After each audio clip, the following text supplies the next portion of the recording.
Around the country, leftist protesters are demanding that the U.S. government do away with ICE, immigration and customs enforcement.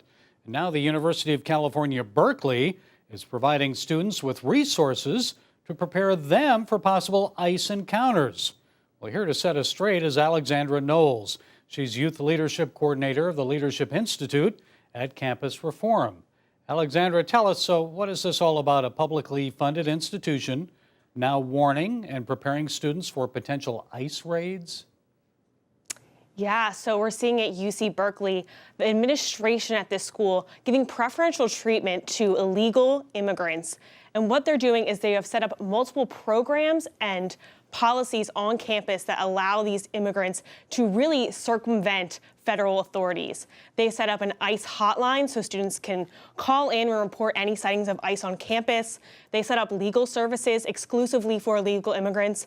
And it's really just telling their students, if you don't like a law, you can just ignore it. If they have an ICE hotline where they can warn other students about ICE raids, isn't that illegal, against the law? No, one would think, but clearly these universities believe that they are above the law. We're seeing across the country at Leadership Institute's Campus Reform, schools giving preferential treatment to these illegal immigrants.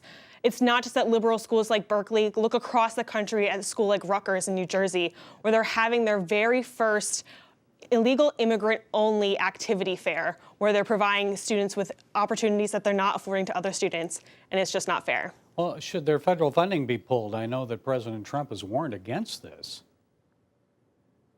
Yes, Trump has talked about this quite a lot. I personally believe that their federal funding should be pulled. If you are not willing to comply with federal law, if you are going to foster this environment where your students are fearing federal authorities, you should not have the right to educate these students. Well, I understand Berkeley also, as you had mentioned, they give millions of dollars in financial aid to illegal immigrants. So tell us about that.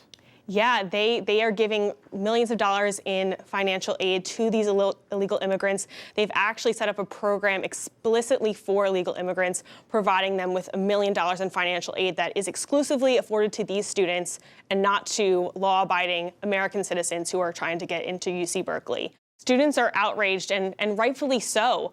Like I said, this is not just happening at predominantly liberal universities like UC Berkeley. We're seeing this at college campuses all across the country, whether they're a border state or not. And it's very upsetting to students.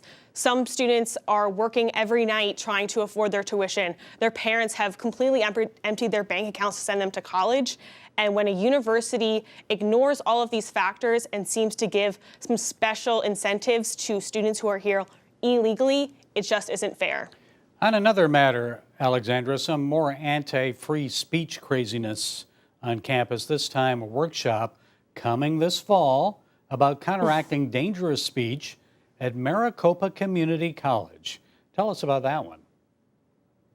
So they're putting on a 2-day training at Maricopa Community College out in Arizona.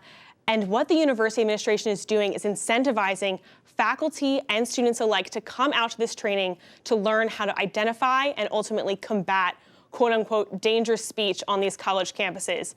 And how they found out about what dangerous speech is, well, it's from one professor in particular who wrote a 5-page manifesto explaining exactly what she believes to be dangerous speech.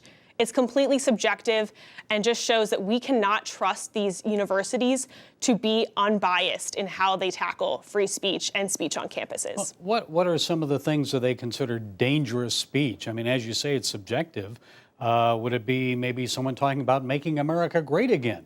Would that be considered dangerous? Honestly, it has yet to be seen exactly what they believe to be dangerous speech, and that's the fear of it. Students could be walking around on campus and they could be living in fear that anything they say, if one person takes it the wrong way and perceives it to be dangerous, that could completely derail their academic career. But specifically, this professor says that dangerous speech is any speech that incites violence on campus. So it's pretty ironic given the violence we've seen coming from the left, like Maxine Waters and her comments calling for verbal assault against members of the Trump administration.